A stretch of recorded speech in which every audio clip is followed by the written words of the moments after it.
Hello and welcome to Whence, a Freemasonic podcast featuring research papers and discussions related to Freemasonry. I'm your host, Robert Johnson, a York Rite Mason and Knight Templar. Right off the bat, I'd like to apologize. I've been getting over a nasty little cold that my kids so kindly gave to me, so if I sound congested, it's because I am. Shortly after last week's episode, we set up the Whence store, which features about 9 items which seem to me to be the better things to offer out of the multitude of items that we could have had. There are a few shirts, an iPod, and iPad cases, and a few other things.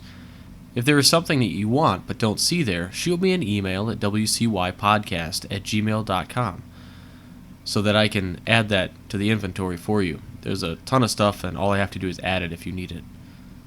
Again, anything you want and that you do buy, a small amount goes into the show, and the remainder pays off the site for the imprint cost and whatever you choose.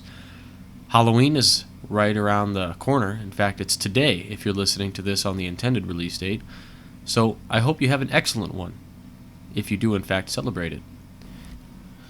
Here's the part where I read a paper, but this week, because of this cold, I can't seem to get through a paper without coughing or sniffling.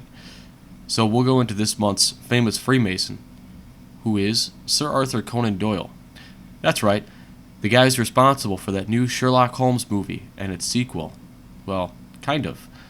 Sir Arthur Conan Doyle, born May 22nd, 1859, and died July 7th, 1930.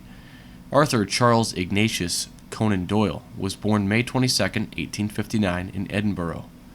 Best known for his writing of 56 short stories and 3 novels with Sherlock Holmes as the principal character, Dr. Doyle practiced medicine until 1891.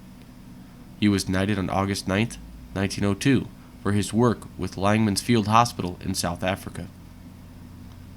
A prolific writer and an early proponent of tunnel connecting England to France, he was also responsible for introducing downhill skiing into Switzerland, metal helmets for combat soldiers, and the inflatable life preserver for sailors.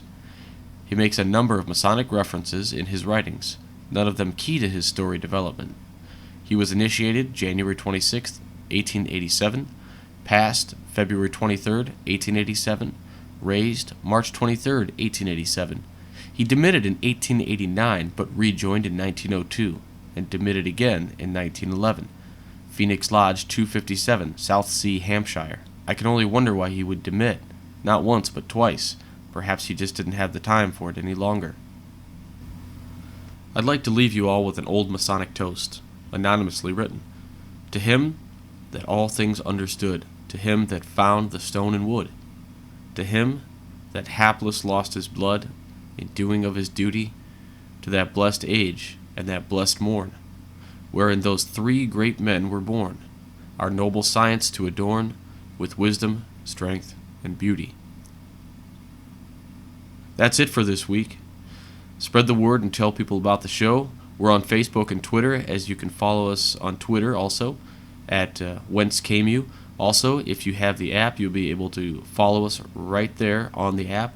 You can also add us to your circle on Google Plus at the email address wcypodcast@gmail.com. And for all things about the show, including merchandise, apps, links to the RSS, all past episodes, and more, visit the website at www.wcypodcast.blogspot.com. Again, sorry about the short episode. I'm just going to try to power through this cold, and we'll be back next week. So have a happy Halloween, and for Whence, I'm Robert Johnson.